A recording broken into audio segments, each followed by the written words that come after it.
Hello T family, કેમ છો બધા? મજામાં? કોઈ નંબરની બધાને જય માતાજી. તો નવા બ્લોગમાં બધાનું સ્વાગત છે. તો ગાઈસ જો અત્યારે સવારમાં વરસાદ ચાલુ થઈ જાય એકદમ ધીમે ધીમે વરસાદ આવવાને પપ્પાને એમના જે કાલા હતા ને કડિયાકુંવરવાળા ભાઈબંધ એ બે જણા વાતો કરી. પ્લસ્ટર તો ગાઈસ થઈ ગયું છે અને અત્યારે વરસાદ ચાલુ છે. અને અત્યારે ડી ફેમિલી શું કરે છે? તો ગાઈસ જો અત્યારે રશ્મિકાબેન બનાવી. શું બનાવ્યું રશ્મિકાબેન? ગાઈસ જો અત્યારે જમરૂકનો નાસ્તો બનાવ્યો છે. એટલે મસાલા નાખી, મીઠું મરચું એ બધું નાખ્યું છે ને. કોણ લાવ્યું તું?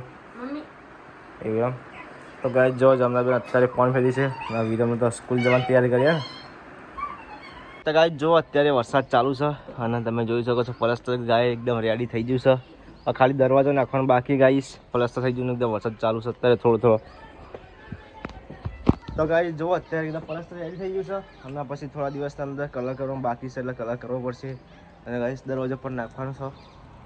અને અત્યારે જો શું મોસમ છે ગાઈસ, નહીં આવ્યા અત્યારે વરસાદ ચાલુ થઈ ગયો એટલે પલળવું તો નહીં આપણે ગાઈસ.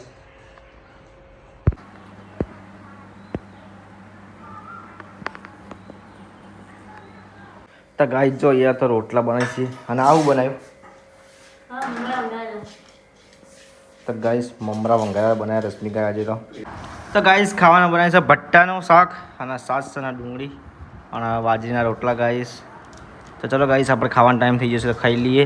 તો ગાઈસ હજુ આપણે દરવાજો નાખ્યો નહીં, ત્યાં રીતે આડું કરીશ. તમે કૂતરું બૂતરું અંદર આવવાને એ કારણે થોડા દિવસમાં ફૂંકાઈ જાય પછી આપણે દરવાજો નખાવીશું. ચલો ગાઈસ લીધે આપણે ખાઈ લઈએ.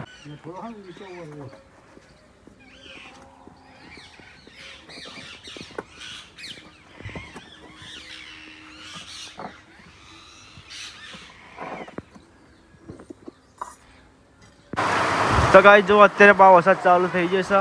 5 વાગે 5 લગભગ 6 વાગ્યા છે અત્યારે. આજ તો લેટ બ્લોગ બનાવ્યો કામ હતું એટલે. તો ગાઈસ જો વરસાદ ચાલુ થઈ ગયો છે હવે. પપ્પાને બી ફોન કરી દીધું. તો ગાઈસ જો જબરજસ્ત વરસાદ ચાલુ થઈ ગયો છે અત્યારે.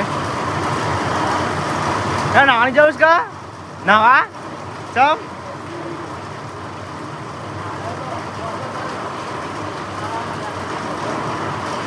તો ગાઈસ જો વરસાદ એકદમ ફરીથી ચાલુ થઈ ગયો. હા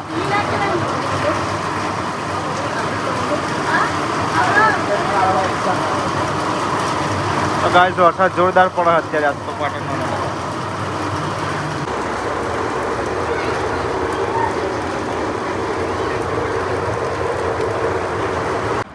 તો ગાઈસ મો નવી એમ બે અત્યારે ખાઈ છીએ જમરૂક. ને વિરમ દાદા વરસાદ નહીં પડતો? વરસાદ પડે અત્યારે. તો ગાઈસ અત્યારે વરસાદ ચાલુ હોય જ્યાર હોય. તો ચલો ગાઈસ આપણે જમરૂક ખાઈએ. ખાજી એમ ચીવું હોય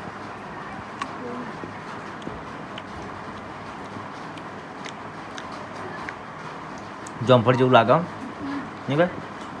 તો ગાઈસ આ જમરૂક જમફળ જેવું લાગે છે. હા કાચું ના હોય કેવું લાગે હવે?